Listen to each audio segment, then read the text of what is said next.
Hello, I'm Rabbi Appell from Temple Emanu-El in Westfield. This Shabbat, Bamidbar, we begin reading the fourth book of Torah. This book is known in English as Numbers, and the name refers to the census taken in the opening chapter. The wilderness can be a hostile place necessitating preparation for battle, and a census to determine military strength was needed.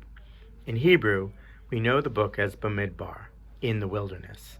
The book covers 38 years of wandering from Mount Sinai to the Promised Land. A generation will die, and a new generation who had not known slavery will be poised to enter the Promised Land. For that new generation, just like us, redemption from Egyptian slavery and the revelation at Mount Sinai are moments in historical time rather than lived experiences. And so the Jewish calendar works such that we read Bamidbar on the Shabbat before Shavuot, when we celebrate the giving of the Torah. From its inception, Shavuot was an agricultural festival. It was not until the rabbinic period and the destruction of the temple, when sacrifices could no longer be made, that the revelation at Sinai was linked to Shavuot. Why Sinai? This reminds us that Torah was not given in a fancy place open to a select few. Rather, Torah is available to all of us, regardless of our station or education. Torah is the property of each and every one of us, and it is both our history and our destiny.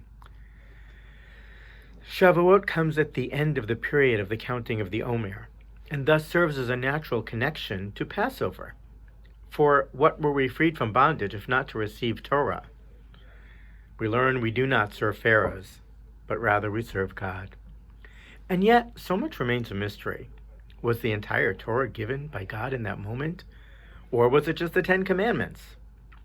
We may be more inclined to think of Torah as a product of human endeavor, the one that was surely divinely inspired. While we may not have all of the details, one thing is for sure.